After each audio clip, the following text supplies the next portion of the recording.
Hi, welcome to our channel of IGNOU audiobooks, Indira Gandhi National Open University, School of Sciences, SOS, Diploma in Aquaculture, DAQ, Compulsory Courses, BAQ, 1 Basics of Aquaculture, Block-1 Introduction to Aquaculture, Unit-2 History and Development of Aquaculture, 2.1 Introduction. Aquaculture is an ancient practice which is said to have a history of about 4,000 years. But in India it appears to be an activity of recent origin.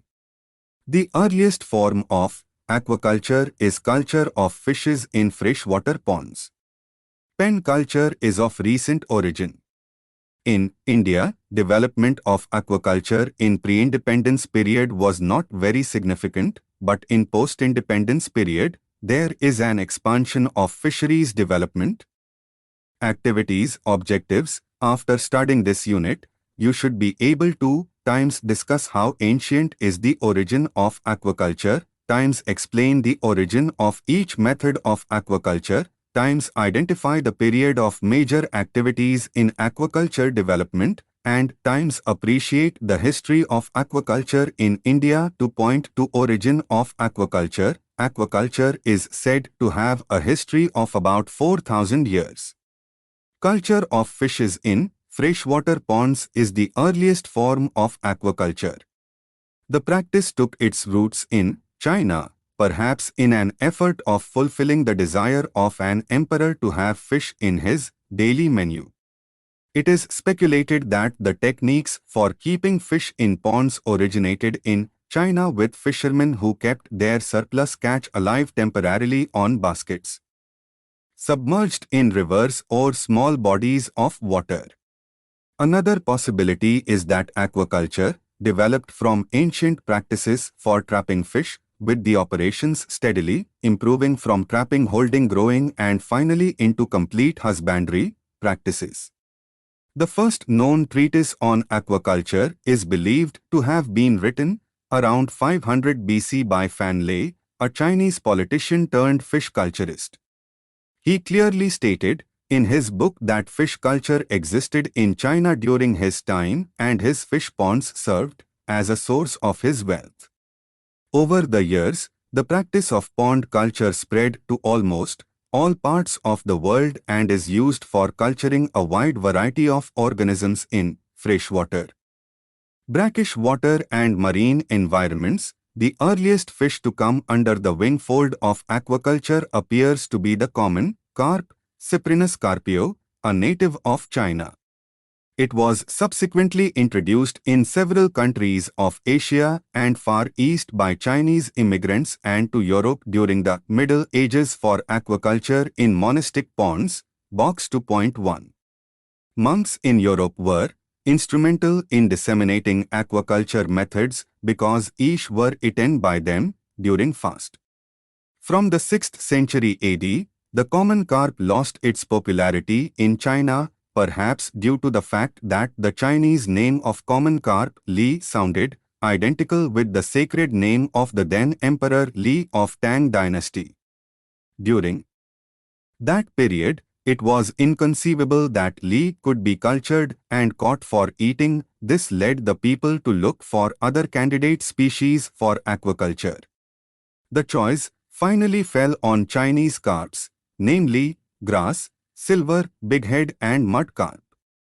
Box 2.1. Nendram monastic site. In the summer months of 1922, 1923 and 1924, the ruins of the monastery of Saint Mochaui of Nendram was excavated and restored by H.C. Lawler M.A. The Nendram monastic site comprises the remains of 3 concentric cashel walls on a small hill on Mahi, old name Nendram, Island.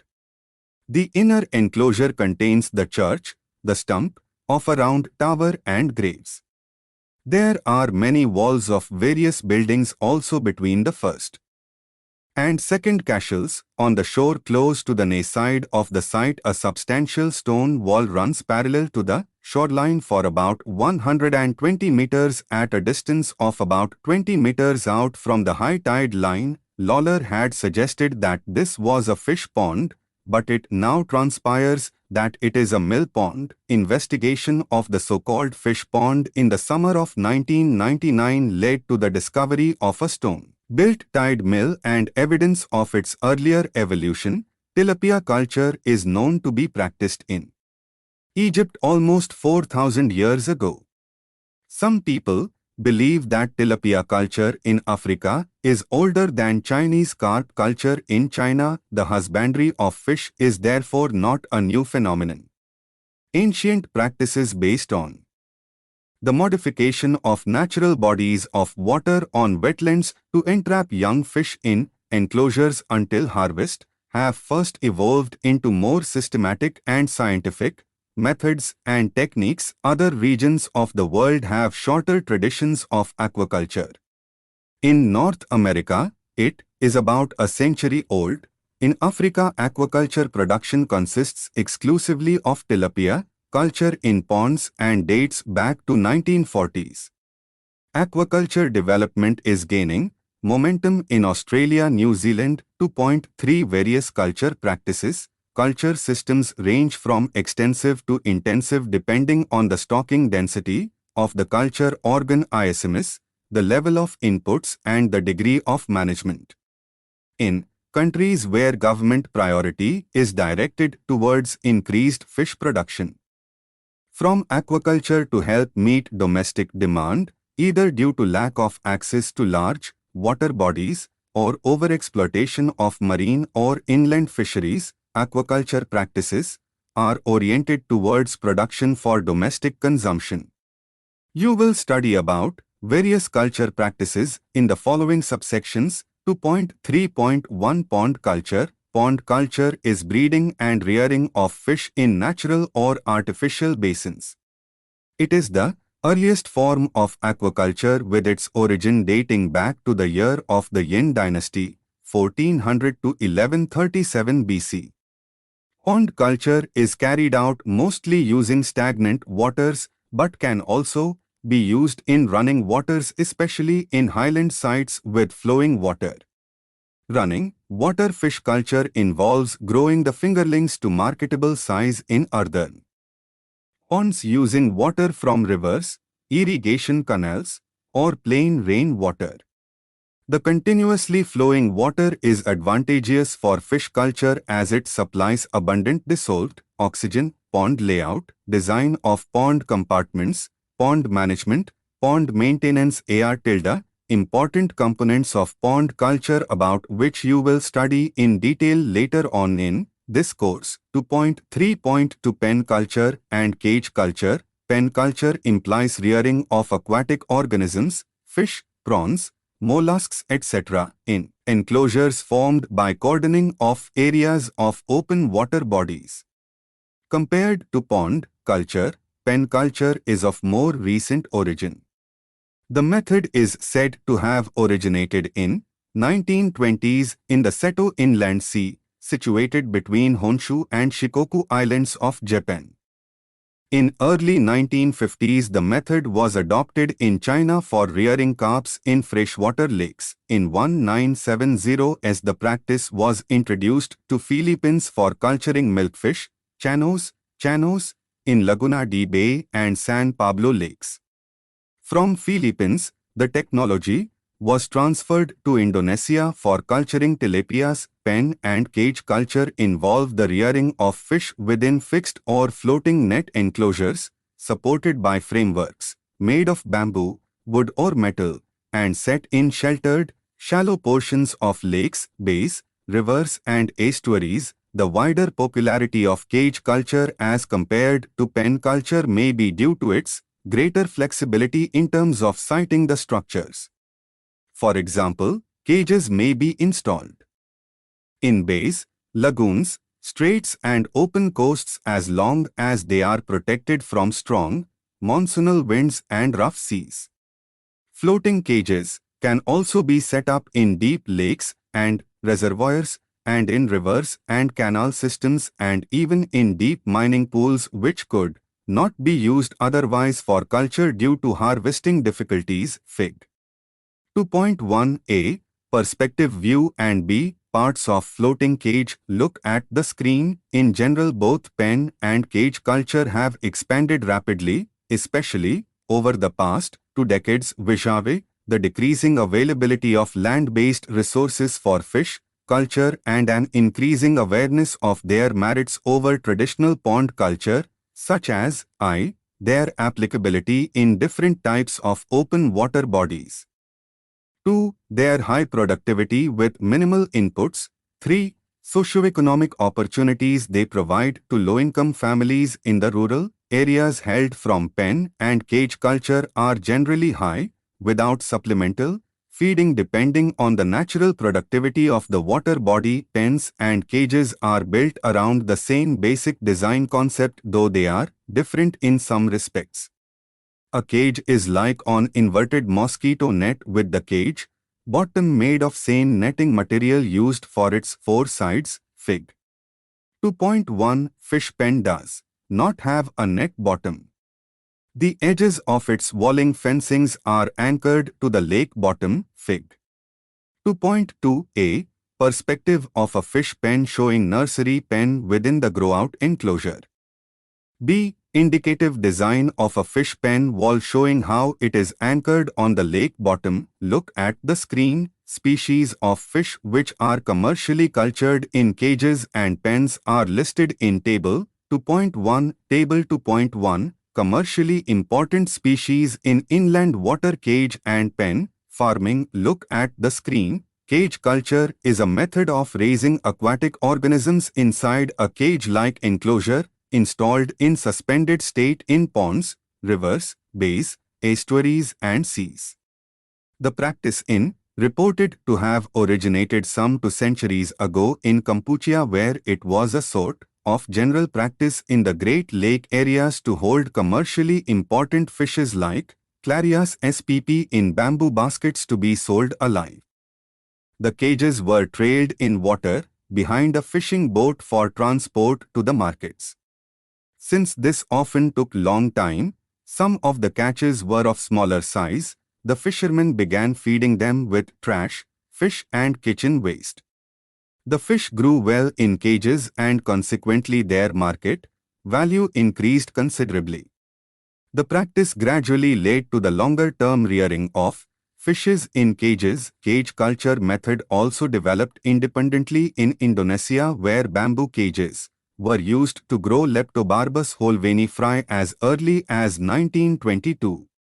Since then, cage culture has spread throughout the world to more than 35 countries. 2.3.3 Integrated fish farming. Integrated aquaculture is a commodity culture practice in which fish and prawn are grown in combination with animals or agricultural crops. The practice is said to have originated in China during the period of Ming Dynasty, 14th to 17th century, consequent to pressure of high population density and limited resources. The practice gradually crept down to Southeast Asia together with the migration of ethnic Chinese people, but remained largely as a traditional activity of these minority ethnic Chinese people. Further expansion of integrated aquaculture started after the Second World War. In several European countries, Germany, Hungary, Czechoslovakia, Poland, where carp was traditionally grown, the system of integrated aquaculture, fishcomduck or fishcompig, was introduced in order to boost animal food production. As the empirical Chinese methods were not directly applicable in the European climatic and socio-economic conditions, research work on these integrated approaches was taken up and refinements effected in the technology. Fig. 2.3 Diagram showing interrelationship among the various components of an integrated fish farming system. Look at the screen. In a number of countries in Asia, e.g. China, Nepal, Thailand, Malaysia, Indonesia, and in some parts of Africa, freshwater fish culture is integrated with the farming of crops, mainly rice, vegetables and animals, usually pigs, ducks and chickens. This leads to greater overall efficiency of the farming system as wastes byproducts or one component. are used as inputs on another. For example, poultry or pig manure can be used to fertilize the fish pond and the vegetable garden, and the waste vegetables can be fed to the fish and the pigs. Fig.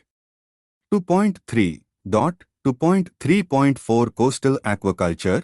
The oldest form of coastal aquaculture is probably oyster farming conducted in intertidal stretches practiced in Japan around 2000 years ago. Aristotle gave a reference of culture in Greece and Pliny of oyster farming done by Romans during 100 BC. The culture of other mollusks, such as mussels and clams, appears to have developed much later. It is believed that culture of milkfish, chanos, and other brackish water species in embanked coastal areas known as tambaks originated in Indonesia in the island of Java during is century. The earliest tambaks are reported to have been constructed by convicts who were sent to the coastal areas to work on salt marshes and to guard the coastal fires. The farming of mollusks and seaweeds in open marine waters has become increasingly popular in a number of countries, especially in the third world countries. Sea farming is generally low cost and labor intensive and could thus involve entire coastal communities. Bivalves are widely cultured in a number of countries worldwide.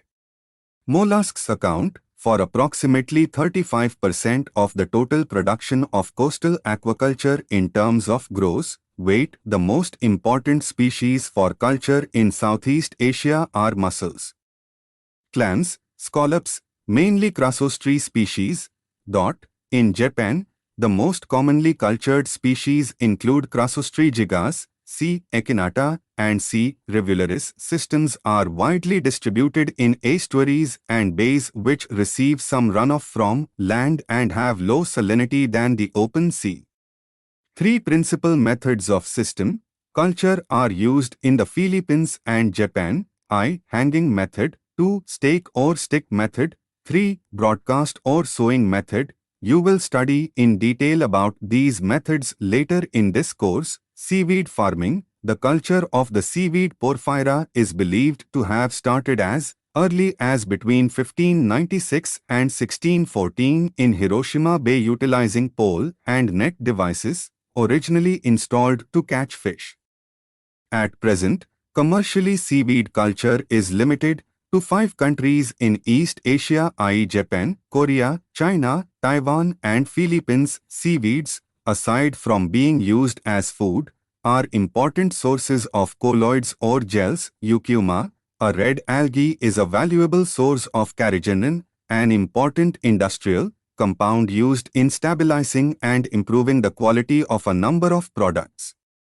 Caulerpa and Gracilaria are also economically important algae. Seaweeds are grown using different types of planting material and methods of culture. These methods are described in detail later in this course. 2.4 History of aquaculture in India. Aquaculture in India appears to be an activity of ancient origin.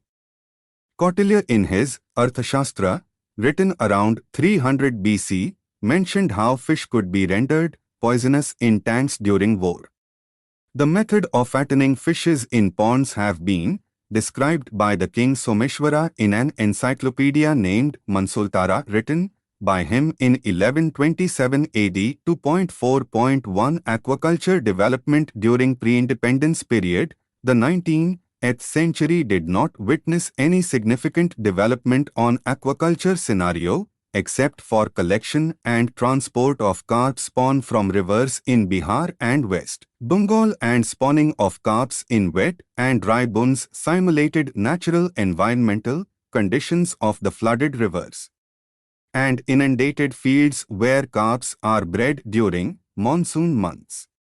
Construction work on railways and buildings in plains and deltaic regions of eastern states which necessitated digging for earth resulting in formation of ponds gave a further fillip to fish culture in the country. Coastal aquaculture is also quite an ancient practice in India.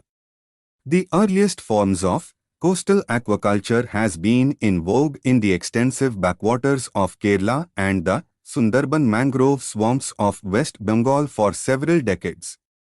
These practices had been developed by the local farmers to put the low-lying saline lands into productive use by raising fishes and prawns.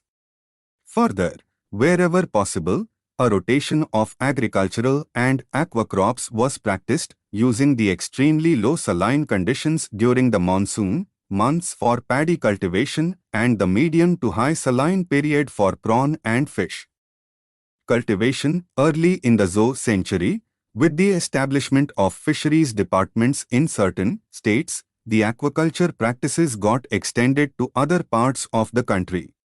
The first scientifically designed fish farm was constructed by the then Madras Fisheries Department at Sumkesula in Krishna district, now in Andhra Pradesh, in 1911. Gradually, fisheries departments were established in other states of the country too. Activities like exhaustive survey for development of aquaculture, studies on bionomics and life history processes of important fishes, aquaculture extension on scientific lines, etc. were pursued.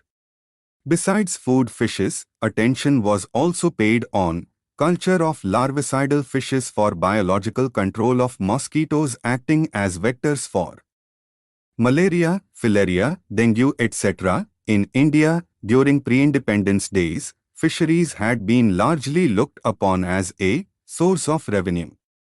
The government began taking keen interest in the development of fisheries only in 1944 when a fish subcommittee was appointed to review the position of fisheries in the country and recommended measures necessary for their development. The recommendations of the committee received immediate attention, and as a first step, some fisheries personnel were appointed at the center to carry out a survey and help the states, then provincial government, in formulating and implementing scheme of fisheries development with financial support from the central government. Thus, beginning on an ad hoc basis, the first 5-year plan, 1951 to 56, placed the development of fisheries on a national footing. 2.4.2 Aquaculture development during post-independence period. A real spurt in aquaculture activities was witnessed soon after India gained independence when almost all the states established either a section or independent Department of Fisheries and initiated action plans on stocking various water bodies with fish seed imported from Calcutta. During those days, fish and fisheries did not figure as a subject of study in any of the Indian universities. The central and state governments had to recruit general graduates and postgraduates of zoology discipline for manning the managerial posts in the fisheries sector. Since such recruits had no knowledge of the applied fisheries, the government resorted to establishing a series of in-service training centers at various levels. Accordingly, the first move in fisheries training was made during the period of Grow More Food campaign in the country when Government of India in 1974 started 2 All India Fisheries Training Centres, one for the inland fisheries at Barakpur in West Bengal and other for marine fisheries at Mandapam camp in Tamil Nadu. While the latter dealing mainly with marine fisheries has been discontinued, the former dealing with inland fisheries is still continuing under a different setup. The next major move in fisheries development was made in 1952 when a tripartite agreement was signed between the United Nations, USA, and the Government of India. The agreement enabled India to acquire costly equipments for giving a face uplift to its fishing industry and start mechanized fishing operation in coastal waters. This, in turn, led to the establishment of fisheries training centers in all the maritime states of the country. Following the expansion of fisheries development activities in the country with increasing outlay in the successive 5-year plans, the Government of India constituted an ad hoc committee on fisheries education in 1959 for assessing the manpower requirements and suggesting measures for providing trained manpower at various levels to give a further boost to fisheries developmental activities. Finding that the existing colleges and universities in India did not provide any formal courses in fisheries, the committee suggested the establishment of a postgraduate training center for imparting training to district-level fisheries officers deputed by various state governments. Consequently, the Central Institute of Fisheries Education (SIFE) was created by an order of the Ministry of Agriculture on 6 June 1961 at Bombay. Following the recommendation of the committee, one more national institute, namely Central Institute of Fisheries, Nautical and Engineering Training (CIFNET), was established at Cochin in 1963. Besides these, under Indo-Japanese Collaboration Program, the Marine Products Processing Training Center (MPPTC) came into existence at Mangalore in 1963 for imparting training to fish processing technologists for the upcoming fish processing industry of the country, although the system of imparting training in fisheries commenced during the 40s. Professional programs of higher fisheries education in the country was started only in 1961 with the establishment of the first college of fisheries at Mangalore under the aegis of University of Agricultural Sciences, Bangalore, Karnataka. Successful performance of the college helped a great deal in convincing all concerned about the usefulness of having programs in professional fisheries education at the degree level. Consequently, a chain of fisheries colleges were established under various state agricultural universities, SOS, the total of which presently stands at 12. Table 2.2. Table 2.2 Fisheries colleges offering graduate and postgraduate courses in India. Look at the screen. In the initial moves of aquaculture in India, riverine seed or seed produced through bund breeding used to be the only source of stocking material for fish culture. However, in 1957, a major breakthrough was made when Indian major carps were successfully bred using fish pituitary extract. This facilitated procurement of pure seed of known species for culture purposes. It was indeed a significant development which virtually brought a revolution on aquacultural horizon of the country, so much so that the use of riverine seed for aquaculture came down from over 90% to about 10 to 20%. A further boost to aquaculture development was provided in I-970s when the Indian Council of Agricultural Research, ICAR, instituted an all-India coordinated research project on composite carp culture to develop and demonstrate the viability of composite carp culture technology in different states of the country.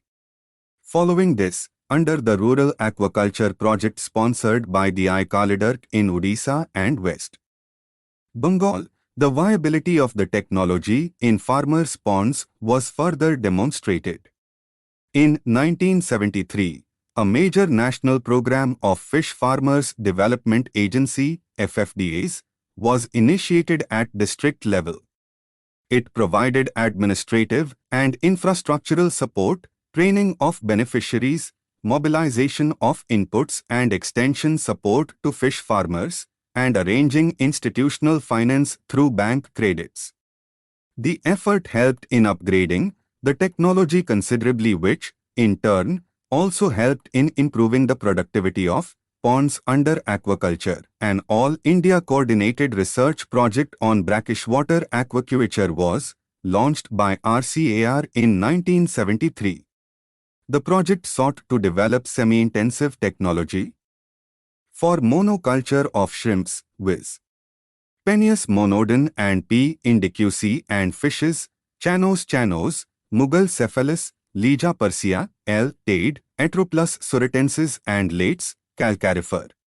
The project yielded extremely valuable scientific data on a nationwide basis and led to making specific recommendations on development of brackish water aquaculture in the concerned states of the country, with the launching of important social beneficiary schemes like Area Development Approach Program, ADAP, Brackish Water Fish Farmers Development Program, the Bay of Bengal Program, BOBF of FAO, the Marine Products Exports Development Authority, MPDA, etc. The period 80s witnessed a tremendous amount of interest in brackish water aquaculture. The role of private sector, particularly in the development of shrimp farming in the 80s, was remarkable. Concurrent development of shrimp hatcheries gave a good support to shrimp farming activities during this period.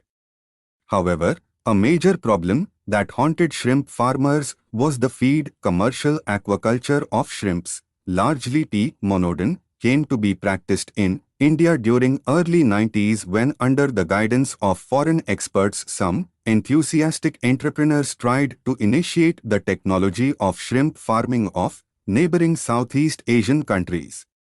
With the liberalization of economy during this period, a significant rush for investing on shrimp farming ventures ensued. The large capital investment and use of modern technology gave a massive boost to shrimp production in India. However, in the wake of get-rich-quick race shrimp, farms mushroomed along the east and west coasts of the country. Many shrimp farms, built with high capital investment, were stocked heavily in the hope of reaping richer harvests of shrimps. Heavy stocking necessitated intensive feeding and indiscriminate use of drugs and chemicals, which ultimately led to environmental degradation. It became a cause of great worry, so much so that the Supreme Court had to intervene. The situation finally compelled all concerned to look into the possible negative impacts of large aquaculture projects, more than 20 ha water area, on environment before granting them go-ahead signal. It is hopefully believed that greater degree of mass awareness will help aquaentrepreneurs to handle the shrimp farming technology with greater degree of care and caution in coming years. Diversification in brackish water aquaculture incorporating cultivable species of fishes like mullets, sea bass and crustaceans such as crabs and lobsters is a desirable step to be taken during the ensuing century. In spite of being gifted with seas on its three sides, Bay of Bengal in the east, Arabian Sea in the west and Indian Ocean in south, sea farming, or what is also called mariculture, is still in its infancy in India. This is largely because most part of India's coastline is too straight and flat, open to surges of strong winds and heavy tidal waves, thus making them unconducive for sea farming.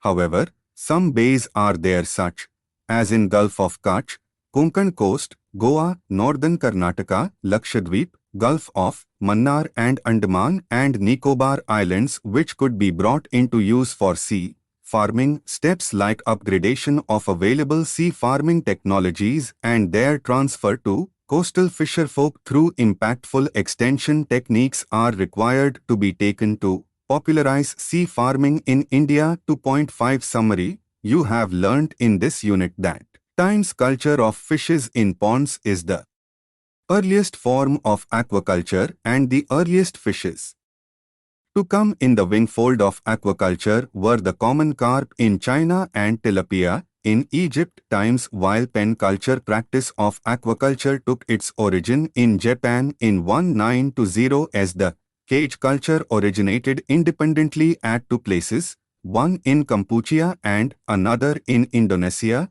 Almost during the same period times, the practice of integrated aquaculture originated in China as a result of population pressure and limited resources. Times the oldest form of coastal aquaculture is the oyster farming being practiced in Japan for the past 2000 years. times the culture of milkfish and other brackish water species came into practice in Indonesia in the island of Java during 15th century through the convicts who were sent to coastal areas to work on salt marshes and to guard coastal fires. Times the period of 70s saw an upsurge of aquaculture world over after witnessing a long stagnation in marine fish production during 1963 to 1966. Times mentions made in Kautilya's Arthashastra and other such old literatures reveal that aquaculture in India is an activity of ancient origin. Times while 19th century did not witness any significant development on aquaculture scenario of India, the 20th century from its very beginning proved quite impactful. In this respect, times the first scientifically designed fish farm in India was constructed in 1911 at Sunkesula in Krishna district, now in Andhra Pradesh, by Madras State Fisheries Department. Times a major breakthrough on aquaculture front in country was achieved in 1957 when major Indian carps were successfully bred through the injection of fish pituitary extract and thereby making it easier for the aquafarmers to obtain pure fish feed. Times commercial aquaculture of brackish water shrimps came to be practiced during early 90s and it suffered a setback on account of its implementation on environment-friendly scale. Times sea farming activities in India is still in its infancy stage. Thank you for watching. We will see you in the next video with the next chapter.